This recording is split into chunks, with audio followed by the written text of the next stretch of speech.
प्राचीन काल में दक्ष प्रजापति, जो ब्रह्मा जी के मानस पुत्र थे, उनकी पुत्री थी सती। सती अत्यंत सुंदर, गुणी और शिव भक्ति में लीन थीं। उन्होंने कठोर तप करके भगवान शिव को अपने पति रूप में प्राप्त किया। जब दक्ष को यह ज्ञात हुआ कि उनकी पुत्री ने एक औघड़ बैरागी शिव से विवाह कर लिया है, तो वह अत्यंत क्रोधित हुआ। कुछ समय बाद दक्ष ने एक महायज्ञ का आयोजन किया। उसने सभी देवताओं को आमंत्रित किया, लेकिन भगवान शिव को निमंत्रण नहीं भेजा। सती यह जानकर बहुत दुखी हुई और बिना आमंत्रण के ही पिता के यज्ञ में पहुंच गईं, यह सोचकर कि वह पुत्री हैं, उन्हें रोका नहीं जाएगा।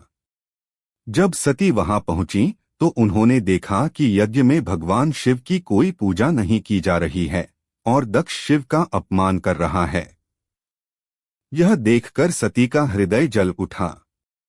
उन्होंने पिता के अपमानजनक व्यवहार से आहत होकर वहीं यज्ञ अग्नि में कूदकर अपने प्राण त्याग दिए। जब भगवान शिव को यह समाचार मिला तो वे क्रोध से तांडव करने लगे। उन्होंने वीरभद्र नामक गण को उत्पन्न किया, जिसने जाकर दक्ष यज्ञ को विध्वंस कर दिया और दक्ष का शीश काट दिया। बाद में भगवान शिव के शांत होने पर उन्होंने दक्ष को जीवित कर दिया और उसका सिर बकरे के सिर से बदल दिया। इसके बाद भगवान शिव शोक में डूबे सती के जले हुए शरीर को लेकर ब्रह्मांड में घूमने लगे। तब भगवान विष्णु ने सती के शरीर को सुदर्शन चक्र से खंड खंड कर दिया और जहां जहां उनके अंग गिरे वहां शक्ति पीठों की स्थापना हुई।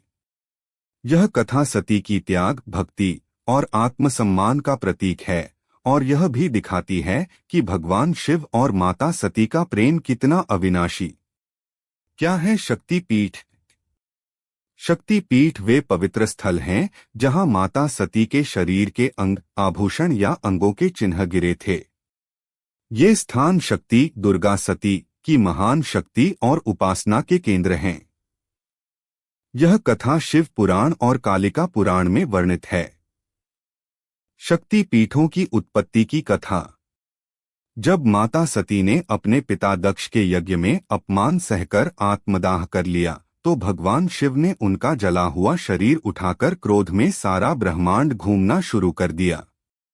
तब सृष्टि को संतुलित करने हेतु भगवान विष्णु ने अपने सुदर्शन चक्र से सती के शरीर को टुकड़ों में काटा। जहां जहां सती के अंग, वस्त्र या आभूषण गिरे वह